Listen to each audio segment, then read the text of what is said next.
在下也是久闻谢员外大名，今日有幸登门拜访，实在是幸会。哎，哪里哪里。他怎么会在这儿？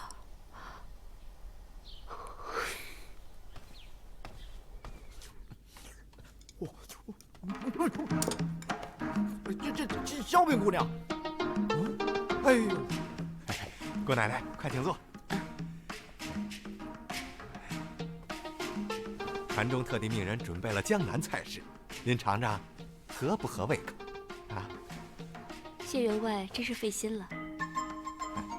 谢员外，这位是？啊，这位是谢某的族中长辈，谢某是陈俊谢氏的后裔。依照我们谢氏的族谱排下来，姑奶奶是羽字辈，我是传字辈。姑奶奶与谢某的祖父是同辈人。啊，哦，原来你谢员外是陈俊谢氏之后啊，失敬，失敬。失敬。哎，不敢不敢，二位客气了。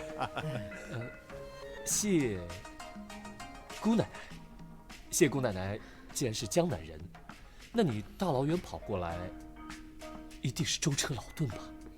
承蒙阁下关心，一切安好。谢姑奶奶，北平的菜吃的还习惯吗？我听说北平的烧饼口味独特，您有没有尝一尝啊？烧饼，莫非江南人对这种百姓小吃也情有独钟？姑奶奶，要不改日传中也给您准备一些啊？我今日身体有些不适，就先行回房了。几位继续。来人，吩咐厨房准备些清淡的粥，给姑奶奶送到房里去。哎，谢员外，他这个呢，怕是水土不服吧？我听说喝这个茶啊，是可以安神解腻的。哎，谢府附近不就有一个茶馆吗？明日夏某就去喝一杯。谢姑奶奶有空也去喝一杯。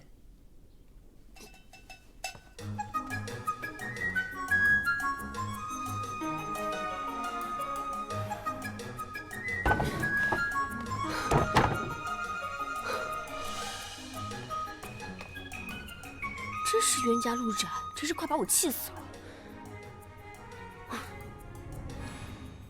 他们两个来这干什么？说去喝茶。谢员外啊，方才夏某相求之事，不知谢员外意想如何？好，运送货品入关之事，在下当然愿意帮忙。不知二位要运的是何物？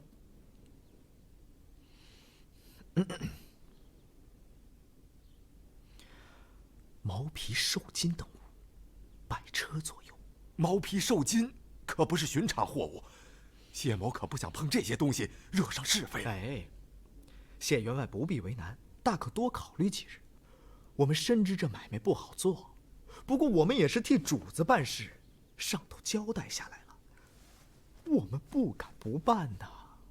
哈哈，不知二位是替哪位高人办事儿？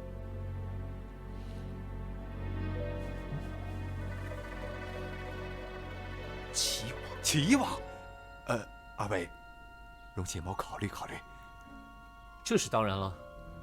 我们今日特地上门拜访呢，也是知道谢员外您神通广大。不过这忙帮不帮，谢员外您自己决定。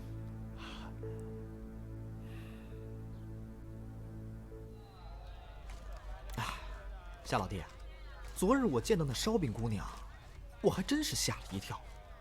你说她真是陈俊谢氏？你信吗？陈俊谢氏当初显赫数朝10余代，是江南第2大氏族，无人不知。可是唐宋以来已然落魄，要说他是谢氏后裔，也未必不可能。道理是这个道理。可是既然本家有个这么有钱的侄孙子，他至于每天落魄到吃烧饼和咸菜，为了盘缠把衣服给当了？这的确令人百思不得其解呀。你不用解了。昨天我下了一个饵，若是他心中有鬼，必会主动来找我。哦，我想起来了，你昨日刻意提出来茶楼，表面是为了品茶，其实是为了守株待兔。若是他心中有鬼，他最怕的就是我们向谢传忠说出这一路的所见吧。与其如此，那倒不如主动补救。旅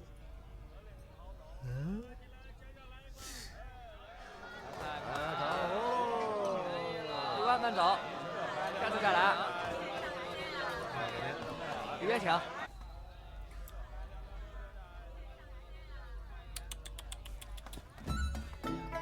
这不是来了吗？西文兄，你先回避一下，我来探探他的口风。哎，小老弟，你想一个人吃独食啊？真不够意思啊！哪会？哎呀，谢姑奶奶那么巧啊！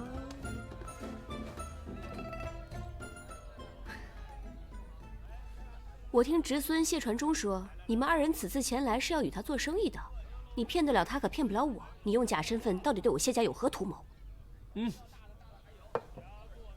我的身份是假的，可是我真正的身份，谢员外他应该知道。难道谢员外他没与你说吗？哎，对了，谢姑奶奶，您来到北平，意欲何为？你别一口一个姑奶奶的讽刺我。我名叫谢雨飞，本来就是陈郡谢氏族人。我谢氏一门如今人丁单薄，谢传忠来寻亲，本姑娘就来一探究竟。如果确定了他的身份，也好让他认祖归宗，再入族谱，这有什么问题吗？我明白了，你根本就不是谢氏族人，只能说这谢员外有了钱，想求个体面的出身，所以呢，你就冒充陈郡谢氏，到他们家来骗取钱财。你真是聪明啊！你诓我！我诓你什么了？你昨日在餐桌上故意对我露出那种眼神，让我误以为你可能知道了什么，然后又借口喝茶故意引我出来，让我露出马脚，是不是？没错，我根本就不知道你是哪一路的神仙。那天我就向你使了个眼神，谁知道呢？如果你心中无鬼，就不会当回事。可是真遗憾呐，你来找我了。本姑娘胸怀坦荡，哪有什么鬼啊？你心中没鬼？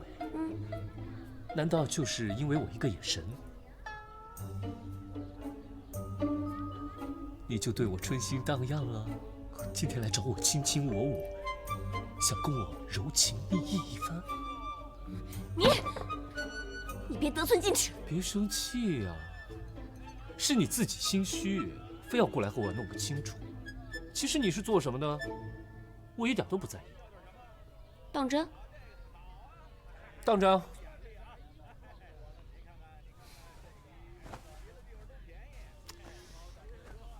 那我要怎么样才可以相信你呢？要不然，你就以身相许。你敢耍我？我不敢，我怕你把我给卖了。我不管谢传忠知不知道你的真实身份，可是我知道你的身份还是见不得光的。我警告你，你若是有半句不利于我的话，我立马就去官府告发你使用假录影的事情。我可是不怕别人验证的哟。谢姑娘放心。很好。那么你发你的财，我赚我的钱，咱们各走各的路，井水不犯河水。一言为定。其实你并非是怕谢员外，你也并非是冒充的陈郡谢氏之后，你真正怕的是怕别人知道，曾经的名门之后，如今却落得家徒四壁、风餐露宿，甚至是靠行骗为生，对吗？你住口！谢姑娘，如今的世道千变万化，家族落魄也不是你一个人的事情。我劝你还是……我们谢家自己的事情，和你无关。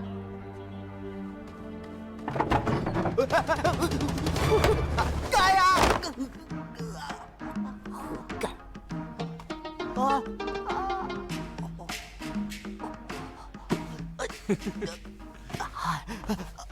哎呀，哎，这谢姑奶奶真是泼辣。怎么样？谈出什么了？没什么事，啊？是他的个人私事，与我们的正事无关，咱们也不必理会。哦，这么说，他真的是陈俊谢氏的后裔了？应该没有错。这正所谓是旧时王谢堂前燕，飞入寻常百姓家，他有他的苦衷，咱们就别管了。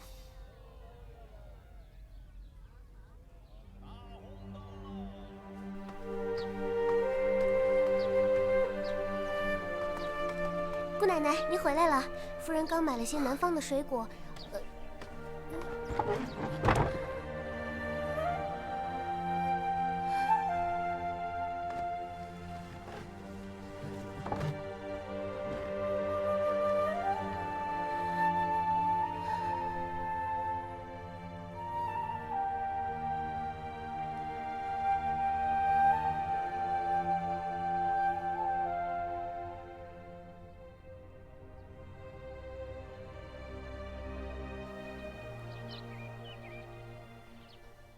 夏老弟，谢某一生运货无数，像您这样一次买进这么多物资的，实在是前所未见呀。夏某自知请求过分了，但只是因为这是特殊情况，不知谢员外考虑得如何？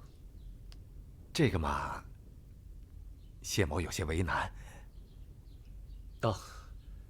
既然谢员外如此的为难，那夏某绝不强求。哎，夏老弟，留步。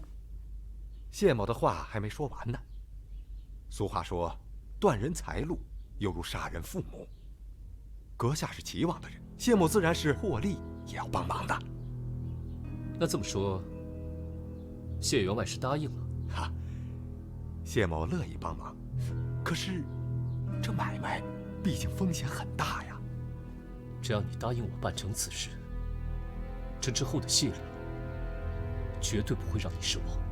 啊，嗯，那就承蒙谢员外关照了。哪里，都是自己人。对了，夏老弟是从青州方向过来的吧？我听说青州的士绅杨家出了事情，杨公子的书童被刺客给杀了。哦，谢员外是怎么得知此事的？哦，我去年和杨家做过生意，当时没见到杨公子，倒是见过那个书童，叫张13。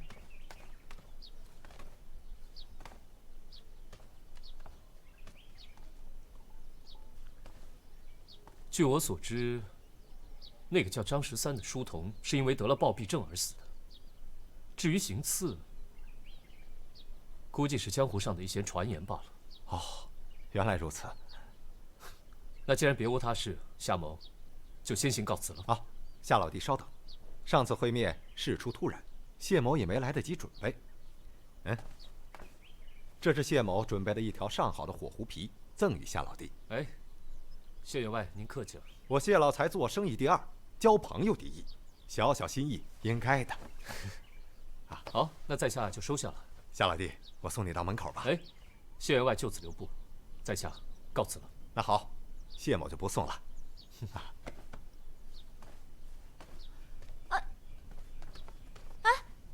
等一下，谢姑娘有事找我？上次那个书童他什么书童啊？就是那个姓张的那个书童，你那天为了救我，你把他……原来你还记得啊？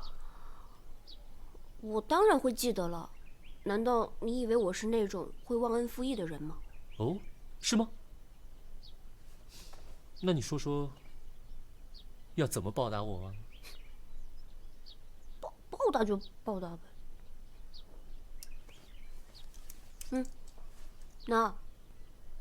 拿好了啊，这可是我的救命钱。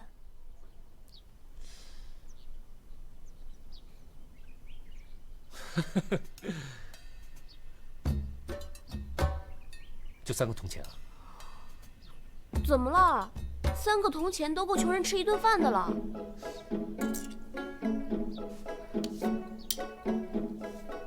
你哪有那么值钱？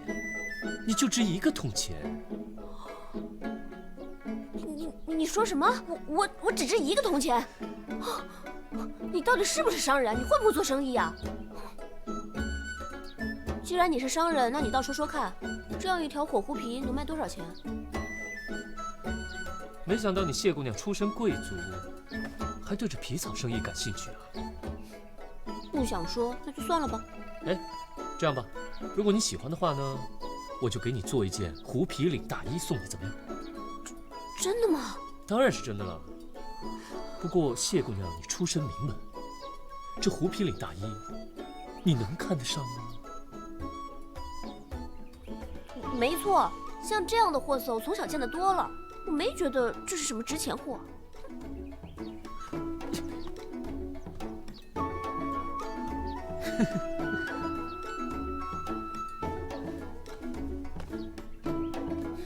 真是狗嘴里吐不出象牙。不过那火狐皮还真是上等货，看他那满不在乎的样子，想必做生意经手的好东西还真是不少。您说什么？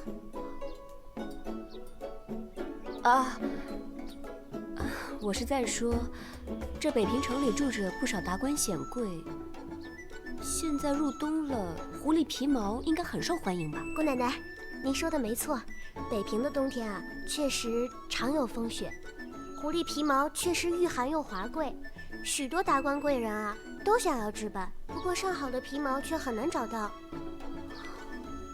那个姓夏的，既然是做皮货生意的，那他手上肯定藏着许多上等狐皮。等到风雪来临之际，豪绅大户肯定愿意为了皮货一掷千金。遇上这种好事，我当然要去分一杯羹了。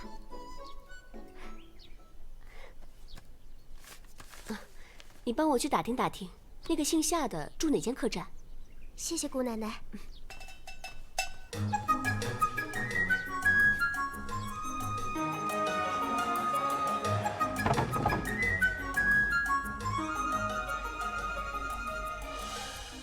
夏寻呢？我问你呢，夏寻在里面吗？啊，我怎么呆呆傻傻的？你是个聋子吗？在下纪刚，不知道姑娘是？啊，哟，谢姑娘，你怎么知道我们在这儿啊？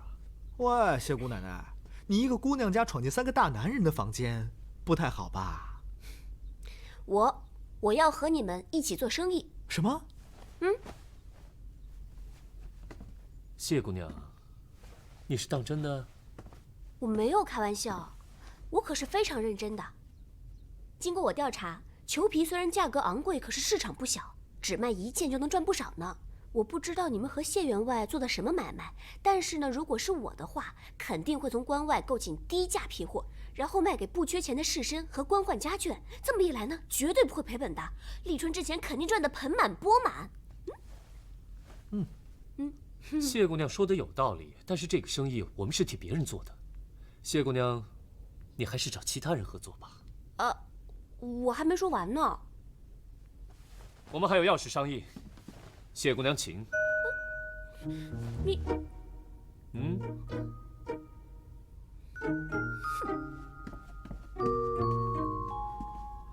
这谢姑奶奶还挺神通广大的，不但可以查到我们住在哪儿，还对这裘皮买卖了如指掌。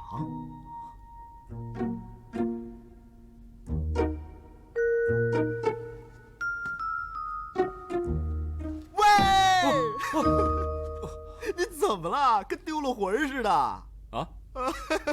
该不会是看上人家了吧？没有。季老弟啊，我可劝你一句，你说你这么老实，那个姑娘你真对付不了的。没有啊，不是，我是觉得，他才思敏捷，实属难得。哎，他是北平人吗？喂，听老哥一句劝，那谢姑奶奶啊，沾了毛比猴还精，你可惹不起。早点死了这条心吧。嗯，真的？真的。他叫什么名字啊？他叫……我不告诉你。哎呀，你说嘛！哎呀，人家叫谢雨菲，你不是对人家没意思吗？不听老哥劝，吃颗在以后，我也叫谢雨菲。我也叫谢雨菲。哎呀！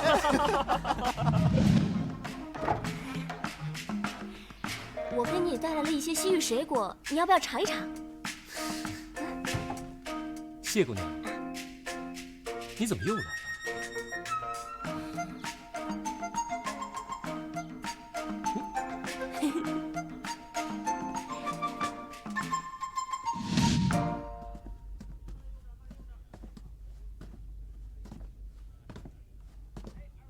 我说谢姑娘，你回去做你的谢家姑奶奶行不行啊？能不能别再胡闹了？我又不是来跟你抢生意的，进货、算账、讨价还价，还有做生意的手段，我样样精通啊！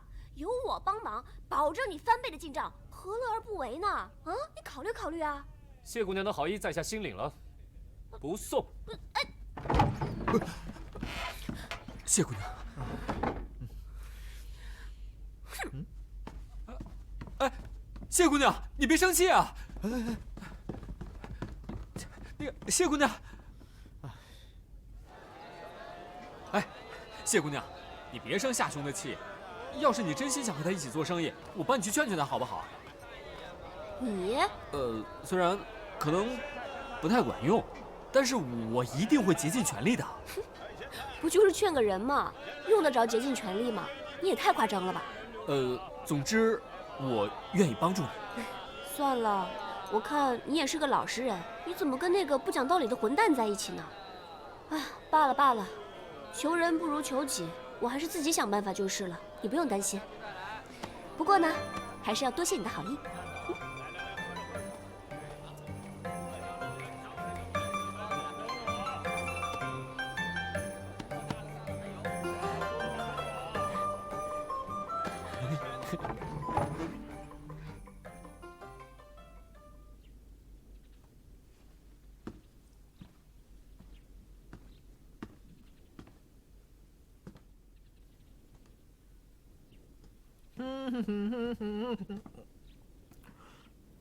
啊，夏老弟，啊，你这是怎么了？站这儿干嘛？奇怪啊，他今天居然没来。什么没来？哦，夏老弟，你什么时候有这样的癖好了？谢姑奶奶一不唠叨，反而不习惯了。嗯，他要是就此放弃了，那我还真是谢天谢地了。哎，哎，对了，夏老弟，你那火狐狸皮如果要做成大衣的话，千万要小心谨慎啊！如果遇到不合格的匠师，这一个不小心就给糟蹋了。我跟你说，这上好的火狐皮啊，一定要找到最好的皮货店。当然了，走走。好皮子呀，嘿，当真是好货色啊！这样上好的皮子，我恐怕1年才见1、2条。颜色这等火红的狐皮呀，更是罕见，价值连城啊！哎呀，二位当真是要做成皮领子，不妨考虑一下，将其出售。价值连城，掌柜的能出多少钱啊？哎，我们就是想把它做成一件皮领子，再搭配一件球衣，做得大方得体一点。这款式嘛，不要太老。我是要送给一个年轻的女子。好好好，客官交了定钱，我开张票子给你们。这刚刚入冬，做球领的人多，恐怕得多候些时日。10天之后，二位客官再来看看，估计也就差不多好了。好。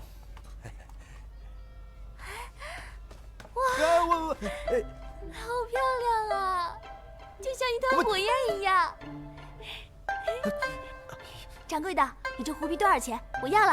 哎，姑娘，这狐皮啊，不是我们店里的，是客人送来定做球领的。那么，这位定制球皮的客人是谁呢？也许我们可以和他好好的谈一谈，出个合适的价钱。让他出让给我们。对呀对呀，我怎么就没想到？还是大师你聪明。妾身估计这2位应该就是这条狐皮的主人了。这条狐皮2位要是出让，价格方面一定会令你们满意的。看这位夫人风度翩翩，气质不凡，不知道愿意出多少钱收这条狐皮呢？哎，对不起啊，夫人，这狐皮呢，是我要送给朋友的。即使夫人可以出得起一个足够让人心动的价钱，可是这情谊吧，是用金钱买不来的。哈，没那么严重吧？我们家小姐确实非常喜欢这块皮子。若阁下能成人之美，那也算是结一段善缘，得数倍的高利，也可以重新再买一条送给他人，如此结缘得利，情也至，岂不是三全其美啊？大师所言，原无不可。只是我有心相赠，若是将它转让给其他人为利所趋，那么我纵然送人10件价钱一样的狐皮，但是这心意就1文钱都不值了。不知大师以为然否？哎呀，到手的买卖就这么没了，你说这……你真的不卖？我可以出很多钱。这条狐领子价值几何？我出10倍价钱，你卖不卖？明儿，何物有价，何物无价？店家，你这店里可有其他这样的狐皮吗？啊，姑娘若是真的想买，也是有的。只是这火狐皮有价无市，可遇而不可求。劳烦姑娘留个地址，这1年半载总会遇上一件，到时候我派人去尊府告知便是。要这么久啊？姐姐，咱们走吧。明儿，不是你要买狐皮球衣的吗？怎么又不要了？我不要了，我要去燕山猎狐，让姐姐姐夫陪我去，猎一条最漂亮的火狐狸。哼！哎呀，我真是替你捏了一把汗。一看这几个人便不是寻常人家，你何苦跟他们较劲呢？不是，我起初只是看不惯那个小娘子娇惯恃宠的样子，可没想到她只是自己生闷气了，倒丝毫没有一点想要仗势欺人的想法。没想到咱这狐皮还挺值钱的。哼。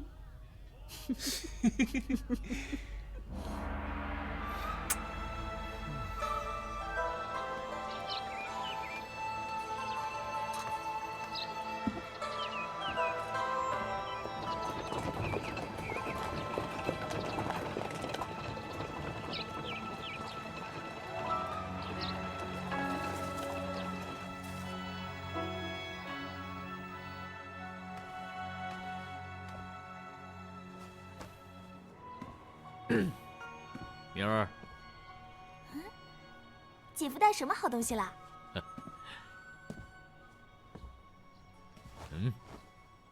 这一条是玄狐的皮子，黑如墨染；这一条是雪狐的皮子，洁如白雪。你瞧瞧，前一阵你不是说你姐姐的裘皮衣漂亮吗？啊，吵着也要做一件，姐夫可是记在心里了。这不，韩都指挥给姐夫送来2条皮子，姐夫立刻就想着给你拿来，一白一黑做出皮衣，一定好看。不，这是怎么了？哎呀，你别来献宝了，拿些什么不好，偏拿狐皮子。狐皮子怎么了？明儿不是喜欢吗？哎，这老韩一拿来，我就马上想到明儿了。明儿一向都是死心眼儿，他喜欢了一样东西就不带换样的。喏，是这样啊，前2天啊，我们去谢氏皮货行，他一眼就相中了件狐皮子，是火狐狸皮，鲜红如火，很漂亮，可惜有主了，出多少钱人家也不卖。他刚把这个不痛快给忘了，你说你又……是我哪知道啊？那现在怎么办？哎，要不然你去哄哄他，这小祖宗我可惹不起啊。这孩子脾气倔，除非他自己想通，我哪能劝得了啊？哎，不如这样，我们带他去打猎，能猎到火狐狸当然最好，就算猎不到，让他出去跑一跑，玩一玩，他也就开心了。小孩子嘛。那咱们明天就去。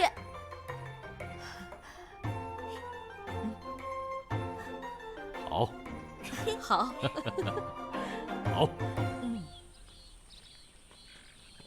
快点啊！哎，夏老弟，快点啊！夏老弟，这座山树木丛生，要是真遇到什么出来觅食的野兽，即便是武装成这个样子，恐怕也难逃一死吧？啊！这白天哪有野兽出来觅食啊？西门兄，不要担心了啊。就靠你了啊！那边应该就是那个什么卢龙山吧？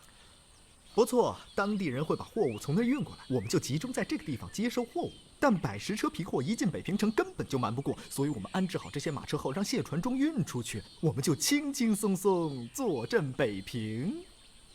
哎，可是现在这么多的车马要在这个地方待上3、5天，那他们怎么吃住啊？哎，没问题，这些车马是跑惯长途路的，荒山野地里知道怎么照顾自己。问题是要找一个安全的所在，能藏得下这么多车马，比较背风，进出方便。若晚上生火取暖，也不易被人发觉的地方。可是这样的地方还真不好找啊。哎，你看，那座山谷看起来就不错呀，很合适，地方也大。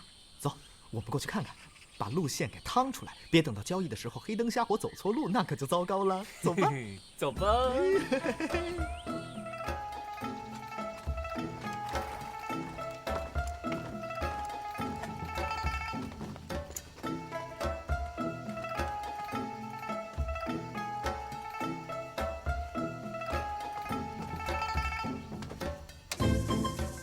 明儿，一会儿你打猎的时候记得要小心点啊。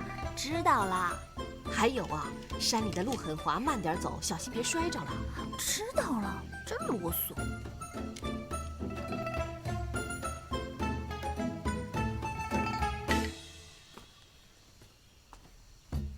哎，姐姐，你看，那有2个人，也是来打猎的吗？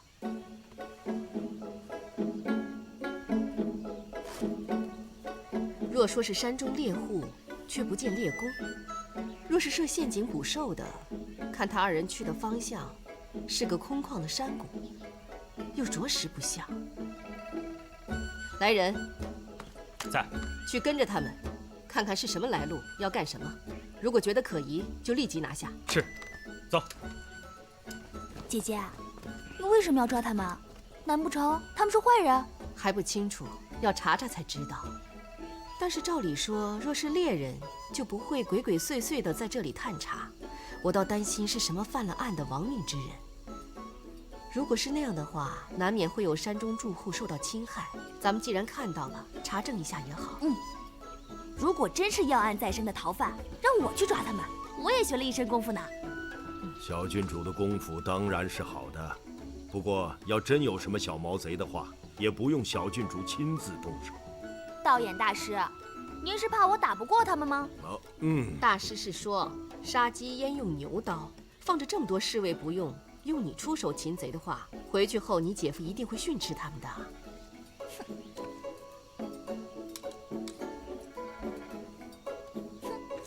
小心点儿，别走远了。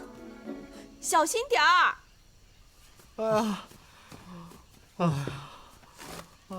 西门兄，这路还真不好走啊。哎，这里够开阔，三面是山，这里还有大树，要采来生火取暖也容易得很，110辆车、几百号人也藏得下。怎么样？就选在这里吧。不错啊。好，那就这么定了。我们就往卢龙关摸一摸，把路径给记下来。好。怎么了？你发现什么了？啊？你发现什么了？可能是我疑神疑鬼了。哎，我怎么总觉得有人在窥视我们呀？哎呦，你这吓死我了！我还以为我们被狼给盯上了呢。不怕不怕。我们快走吧。走啊！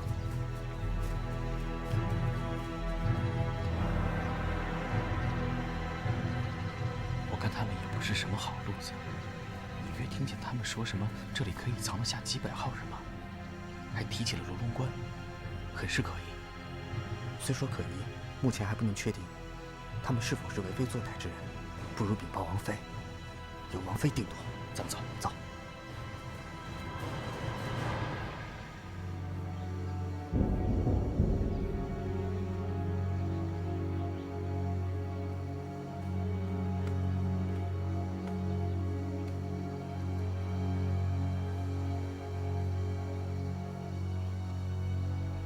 明儿怎么去了那么久，还没有回来？我们去找他。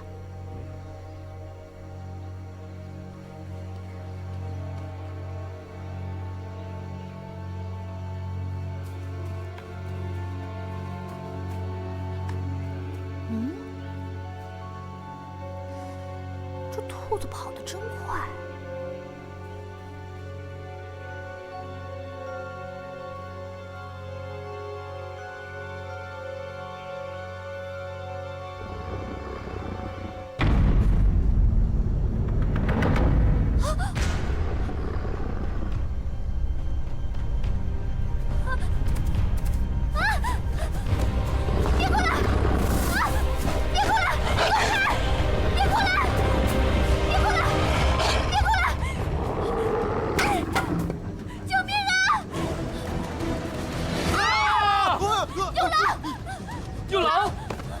兄，你快去，你快去啊！我也怕呀！你快去啊！人家不是答应保护我是的，兄，你快去啊！我干嘛我？你去后面找个安全的地方躲一下，等安全了我们再来找你啊！走开！走开！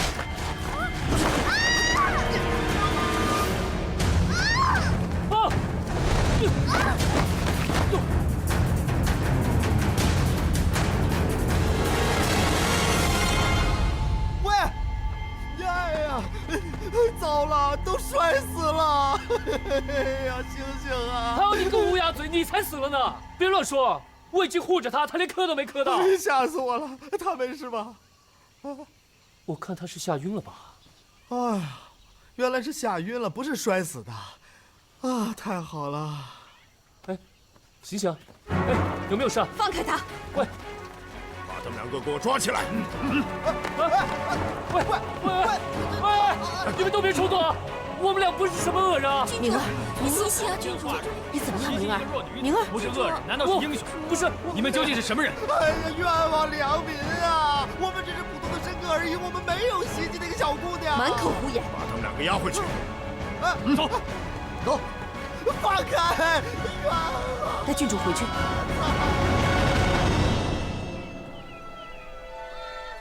这都什么时辰了，怎么还不回来？山上凉，他们不会是出事了吧？老板，给我2件厚外套。啊，就这个吧，20来。这么贵啊？嫌贵啊？嫌贵就甭买了。老板，我这里只有18文，要不你先把衣服卖给我，明天我再拿来补给你。那不行，如果每个人都像您这么说的话，那我这生意就没法做。我说兄弟，我是读圣贤书的人，我不会骗你的。读书怎么了？读书很了不起吗？有本事你别来买我东西。你走。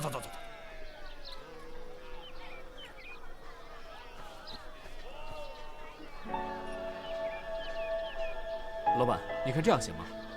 我把这块玉也抵押给你，你先把衣服给我，然后明天我再把其他的钱给你补上，你看怎么样？你这真的假的呀？行吧，拿去吧，这钱你可得记着给我啊。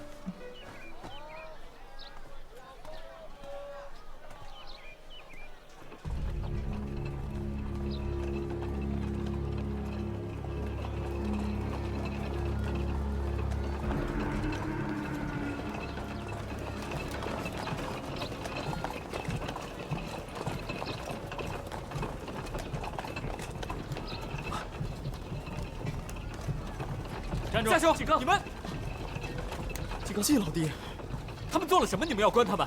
光天化日之下，你们囚禁无辜百姓，简直目无王法！再不走开，别怪我不客气。你以为我会怕你们吗？季老弟，你不要动手，切勿冲动。季老弟，算了吧，你打不过他们的。你们千万别跟他们硬碰硬，我会想办法救你们的。对了，大牢里冷，别冻着。哎，季老弟，不用担心我们，先回客栈等我们。季老弟，等我们，回客栈等我们。哎呀，真不知道得罪什么主子了，这一去不回呀，季老弟恐怕只能等着收尸了。我说夏老弟，你怎么一点都不犯愁啊？啊，莫非你心中已经有数了？正是。此话怎讲？西门兄，你想想啊，在这北平城中，谁能够坐拥这么大批的尸物？有谁又敢当街带着囚犯出入而毫无顾忌？最重要的是，谁的身边会跟着一个随行高僧？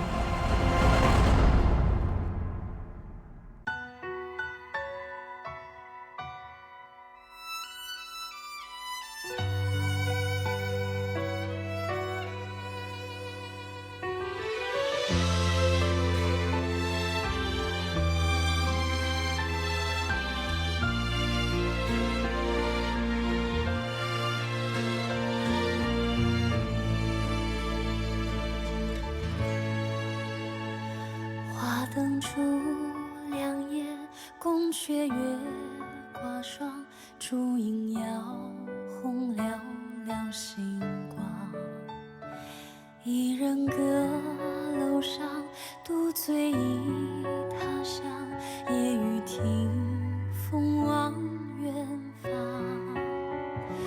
月下离舟上，3000夜未央。千场梦。曾朝朝暮暮，连天风沙降，着你的模样。此去后，天涯路两茫茫。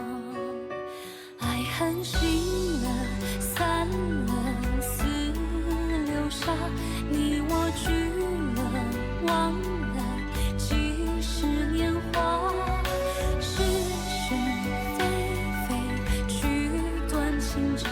天各一方，难相忘。谁知女儿痴，谁知女儿泪，谁知女儿心为了谁？谁知女儿情，谁知女儿悲？红颜一梦，今世为谁醉？倾尽一生。